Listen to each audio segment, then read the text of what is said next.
All right, let's go for a ride. Uh-oh.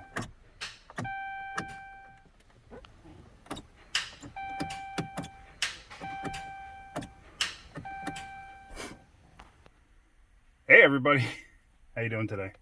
What am I working on now? Well, I got this 2010 Dodge Ram with a 4.7 and needs a starter. So we're going to put a starter in this thing. We just pushed it in the shop. Every once in a blue moon we could get it to start. Ordered the starter, got it here, brand new one, and now all of a sudden it will not start. So we pushed it in. All right, what's step one? Disconnect the battery. All right, so now on the battery, I already pulled the negative off. Negative first, then positive. Positive first going back, then negative. And I'll wrap the terminal like this with a rag, because if I'm underneath this thing and for some reason this thing decides to move over and make contact, I'm gonna have a bad day. And I don't wanna have a bad day. So we do that, let's put it up in here, let's change the starter. All right, so underneath, here's the starter. This is actually pretty simple. 2 bolts. And then you gotta take the wiring off there. You got that little 13 millimeter and then whatever the trigger wire is. I can't see it from here. But yeah, it's relatively simple. So I'm going to take those 2 out. They should be 15s if I'm not mistaken on Chrysler. And if you look, you'll see this thing's got an oil leak and it's all over the starter. I'd be willing to bet it's probably added to the starter failure. Now the starter, this truck itself has got 275,000 miles on it. So, I mean, it was eventually going to go anyway. But yeah, one thing I find interesting, my truck, which is a 1500 Ram, but it's an 05, never paid attention to it before till now. I don't know if you saw the video where I replaced the rack bushings. The rack on my truck, which is a 2-wheel drive also, the rack is on the front side of the frame. This is on the back side of the frame. I just find that interesting. I wonder why they moved the cross member forward so much on this truck as compared to my truck. I don't know. Don't really care. Just thought it was interesting. Needs ball joints. Doubt very highly this guy's going to do it. He doesn't like to do maintenance. That one don't look bad, but I'd be willing to bet if I do a front end check, which I'm gonna have to show you that. I'm gonna have to show you guys how to do a good, proper front end check with on different style suspensions. That's why you guys know. But yeah, let me get some 15s and let's get that starter out of there. Pretty simple. Now, hopefully you can see me. This is reasonably simple. Really just these 2 bolts, and then the starter comes down. You don't want to leave the starter dropping on those wires. That positive wire is strong enough to hold the starter on this vehicle in particular. It's a pretty lightweight starter. Let's see, change the angle of this. You know, if you had an old starter, school starter on like an older vehicle that, you know, like the Fords, the Chevys, the Dodges, which are super heavy, you wouldn't really want to do this. You want to disconnect the wiring first. I'm not concerned about it. This starter is not super heavy, so I'm not worried about it being an issue in ripping the wiring. So now, if you can see that, can you? No, you can't see that. All right. So now the back side, this wire appears to be a spade connector style. Now, some Chryslers had issues with the spade connector, so just be mindful of that. If you're changing the starter, verify that the terminal is actually good. Some of the Chryslers had problems with it. If this thing wasn't clicking at all, then I would be concerned with that. I'm really not too concerned. I'm going to clean this up once I get the starter out. Let me get a 13, get that off.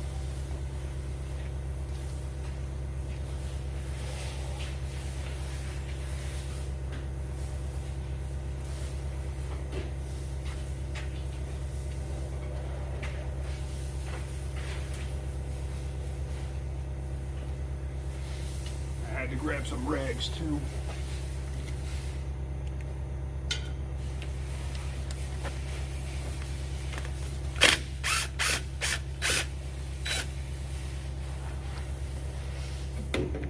I mean,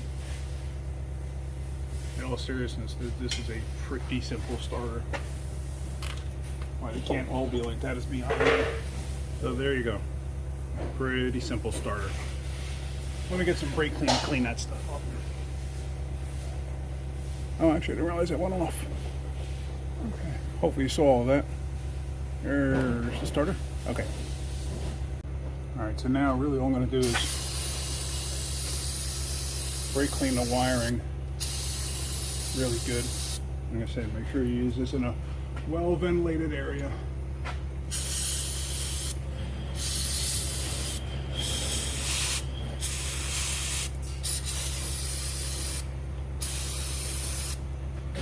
And then we're going to clean up the actual wiring there. Well, I like to make sure it's nice and clean. Alright, so what I'm going to do now is I'm going to just move this up here so you can see it a little better. I'm going to take a scrubby. You could do this with a wire brush if you wanted to.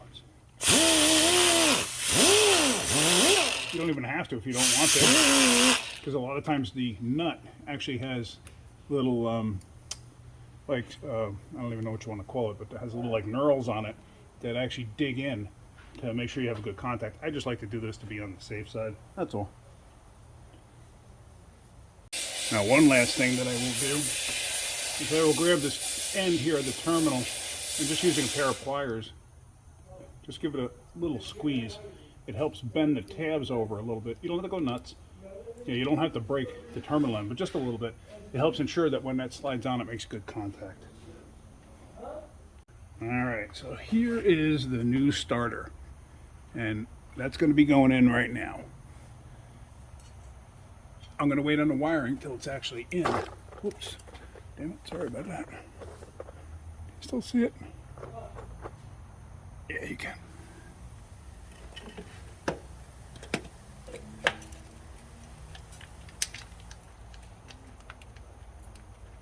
Make sure you catch the bolts, especially if you're using power tools.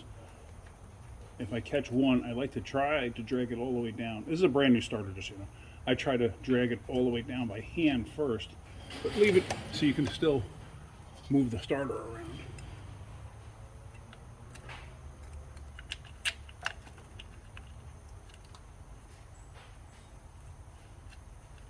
Now, you never want to tighten up one first and then the other. Also, the reason for that is because if you put it onto a slight angle and you go to tighten the other side, you can actually snap the ear of the starter off. So, I mean, that was just, it's not tight, it just basically stopped it, and then I'm just going to touch, now I tighten it. I'm going to verify that by hand too. But now we're going to put the wiring on, and I'm going to need to get a light because I can't see. Hang on a second.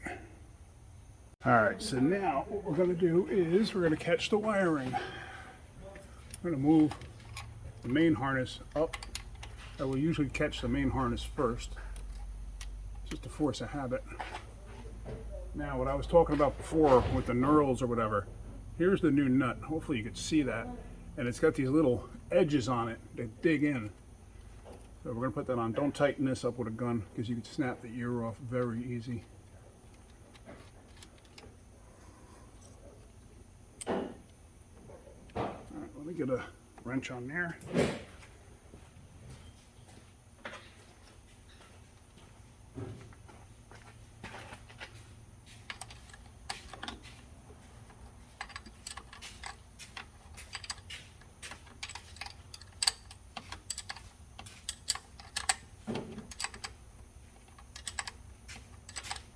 Where'd you start on that one? Same spot. Same spot. Lot less. Alright, so there we go. I got that one tight. Let me just rearrange the light. Hopefully you can see what I'm doing. So there, that's tight by hand. I gotta get... Okay. Now that went on with a nice tight fit because I crimped it over slightly. This, I think, is supposed to go here. Or where's this supposed to go? Actually, I don't even know where the heck this is supposed to go because it really doesn't attach to anything. I'm just going to take it off because I don't like it in the way.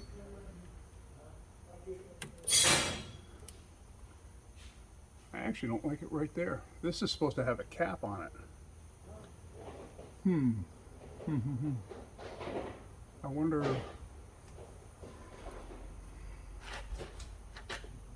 This couldn't have possibly walked down. Oh, there's a bracket that's in the wrong spot up here. Okay. Alright, that ain't gonna go nowhere there, so that's good. Alright, so let me get a 15 socket and a regular wrench, so regular ratchet, so I can tighten up the actual bolts there, the mounting bolts. Sorry for moving everything all over the place. Back up a little bit. All right, hold on a second while I go get that socket.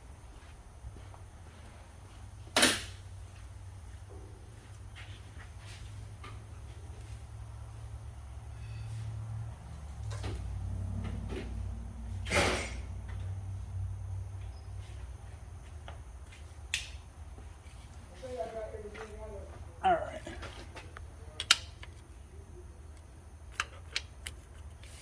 There we go. Good and tight. All right, so let's let this down and let's start it up.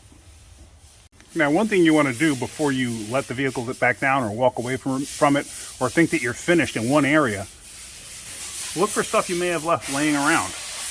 You know, did you put any tools up on the frame rail? Did you leave a flashlight attached to the frame rail that might have gotten lost? Could you have possibly done that? Yeah, you could have. And I almost did. Alright, so back under the hood.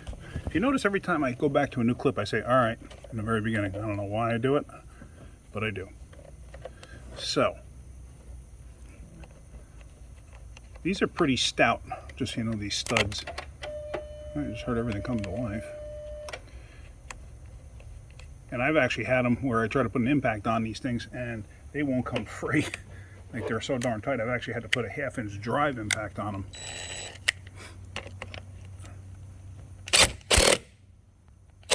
See how tight that is? It actually moves the terminal.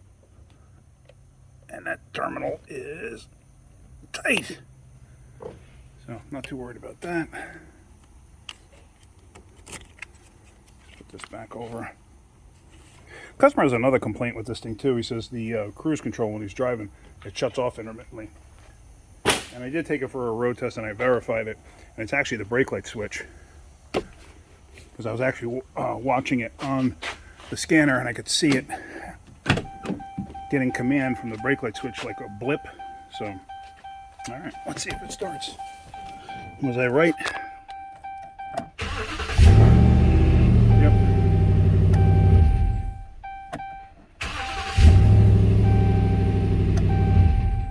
Alright. It was relatively simple. Get out of here so I don't have to listen to that chime.